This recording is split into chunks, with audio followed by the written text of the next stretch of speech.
What's up, guys? Welcome to Daily Dose of Reddit. This is your host, Zach, and today's subreddit is r/Today I Fudged Up, my favorite, or one of my favorite subreddits, getting its own episode.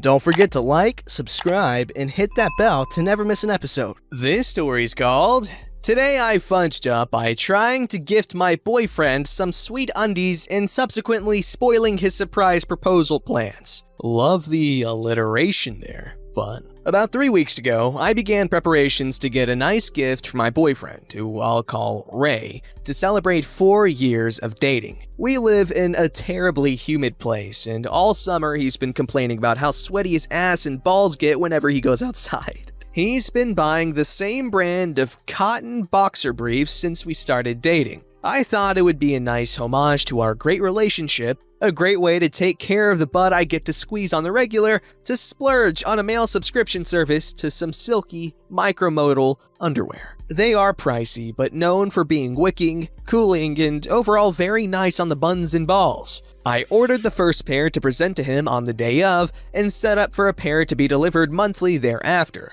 I used his email on the sign-up so that I could simply pass on the account to him after the first pair came. That way, he'd have full power to pick his colors and style every month, and easily return any if there were unexpected problems. One small problem. The receipt for this whole transaction is now resting in his email where he can find it and spoil my surprise. I sneakily hacked into his computer while he was out, by which I mean I entered the password he shared with me because he foolishly trusted me not to wreck his crap, and opened up his email. I simply archived the existing emails and set it up so that the future emails from the company would be auto-marked as read and archived as well. I know how to do this because I'm a brilliant hacker. I googled it. While carefully double-checking my devious work, just to ensure nothing slipped through the cracks, a new email pinged on arrival and caught my attention. A shipping confirmation for an engagement ring. I immediately noped off his computer, and of course, I didn't open the email,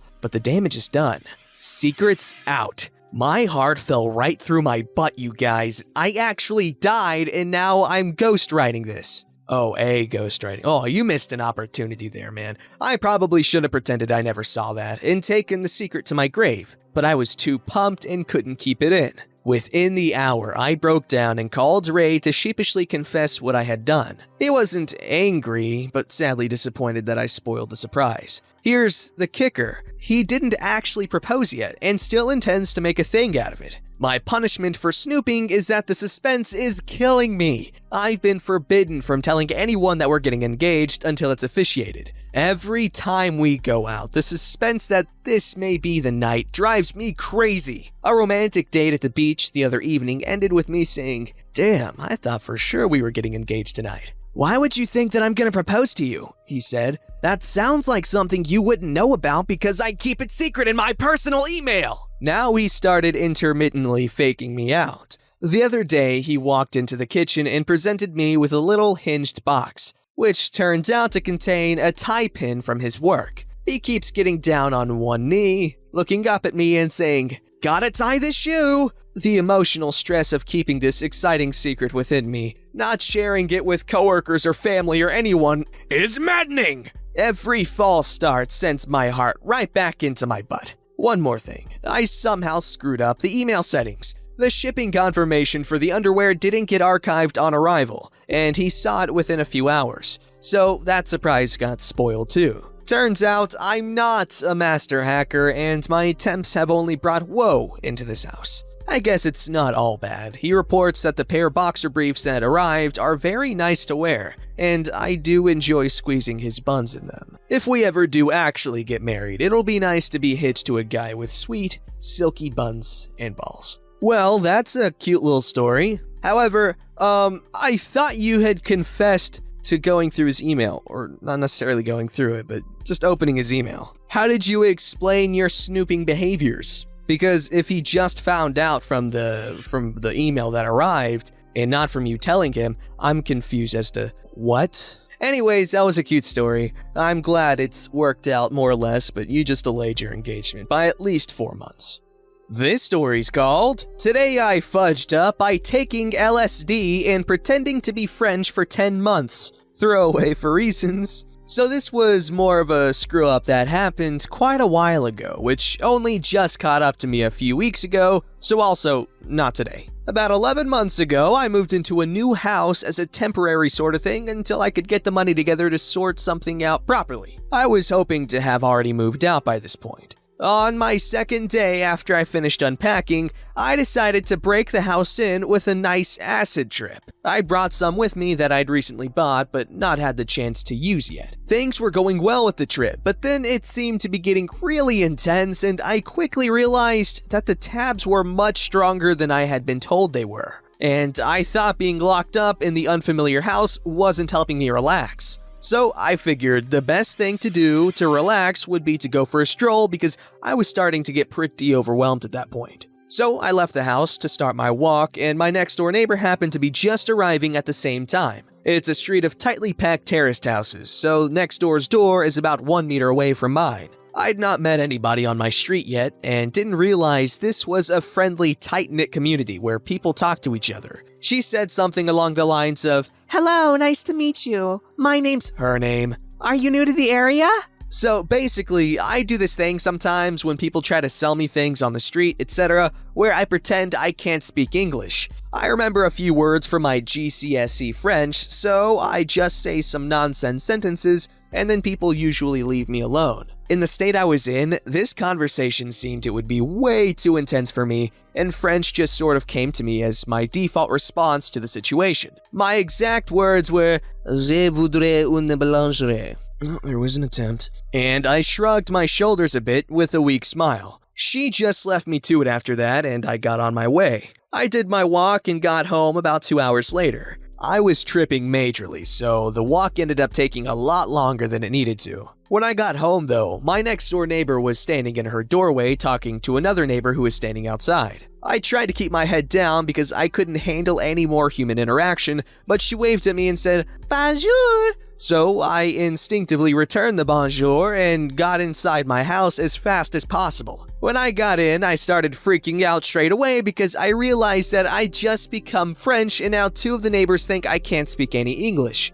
The next day, when I woke up, I realized the best I could do, as an Englishman, was just live with the lie for the rest of my short stay in this house to avoid the excruciating embarrassment of having pretended to be French for seemingly no reason. Fast forward 10 months, I still live here, and at this point, I'm in deep. My life on the street is a web of lies. I've perfected my French accent over the course of 10 months. French me has learned a decent amount of English so he can hold disjointed conversation. I'd gotten to know the neighbors pretty well, and I was the nice, quirky French guy on the street.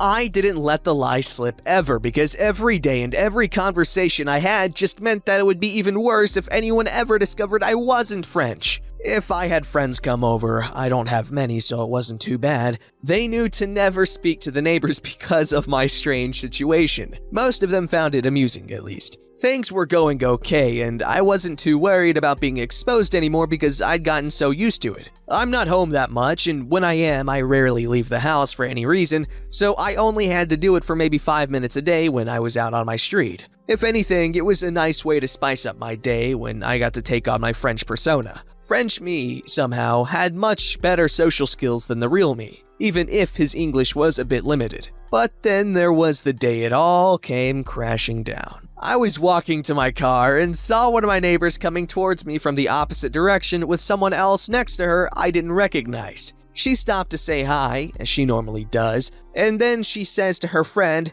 "This is LP, the guy I was telling you about." You might be able to see where this is going. Her friend hits me with a question in French that I didn't understand a word of. And I knew he was actually French straight away because his accent was way better than mine. I didn't know what to do and I just froze. Every second that went past just made it so much more painful, and after way too long of a pause, I just decided I had to come clean. I told her I wasn't actually French and couldn't speak French, and then I tried to play it off like some kind of practical joke I'd been doing on everyone. Nobody was buying that. I fast walked straight to my car and then let the embarrassment just swallow me for a while. I haven't spoken to any of my neighbors since, some of which I'd struck up a friendly relationship with over those 10 months. I make sure nobody is around whenever I leave the house, and I do a loop around the block in my car if any of my neighbors are walking down the street when I get home so that I never come into contact with them.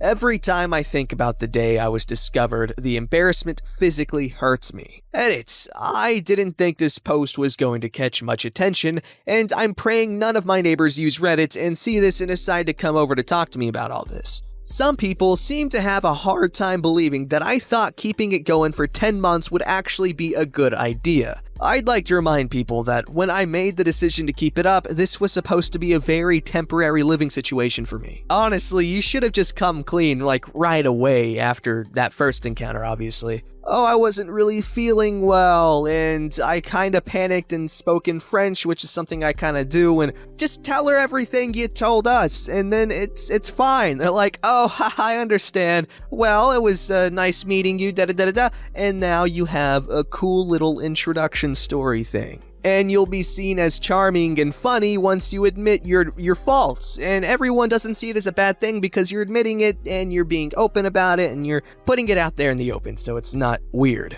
I swear so many of these problems could be avoided if you're just like, open and honest about it, man. I mean, you could have at least taken the time to learn some more French just in case something like this ever happened. Oh man, well, that's that.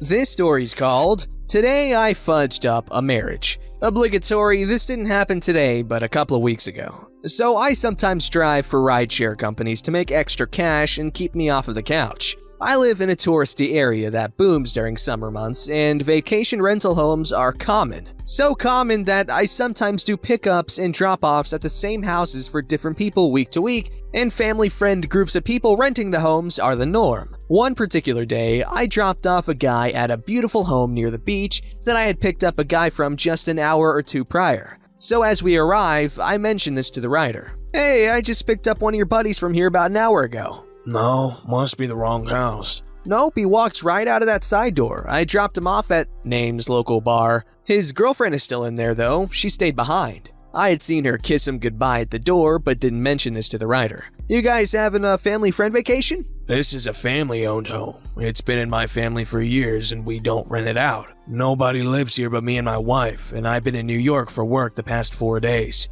Awkward silence as we both come to the realization. He got out and I drove away scolding myself for having such a big mouth. Thanks for all the support, you guys. I know I did nothing wrong, I just hate being involved in other people's businesses, especially when it's so negative. Man, that is actually really sad. Ladies, don't cheat on your men when they're gone for work. Also, guys, don't be the one that she cheats with. Cause come on, that's messed up, and then running away before they even get home. Like, come on, that's just drive-by buttholery, man. This story's called Today I Fudged Up by asking Reddit which ethnic group to exterminate. Today I had been looking forward to the qualifying for the Formula 1 this weekend, and was browsing Reddit whilst also watching some older Formula 1 footage on YouTube. So it got me wondering. Some of these races used to really get me super excited for them. Now they're just boring and far too controlled. So I posed the question to r/Formula1 to ask their opinions also. Shortly after posting, it transpired that the way I had asked the question could also be perceived as a little, Hitlerish. It somehow grabbed the attention of many people and managed to get to number 1 of r/all, and now my inbox is broken. Unfortunately for me, I am very anally retentive with things such as emails, texts, that I must open every single one. It would actually play on my mind so badly that I wouldn't be able to sleep if I didn't open them. So I must open and read every goddamn comment. Probably the worst thing to have to feel the need to do if you plan on making it to the front page. I thought it was slowing down because it got to a point where I was reading messages faster than they were coming, and the number of notifications was going down. But then everything changed when the Fire Nat USA woke up, and I've been playing catch up ever since. Took an opportunity to make this post since the message count was less than 100. Let's see what I go back to now. And the question is, if you could eliminate a race within the year, which would it be and why?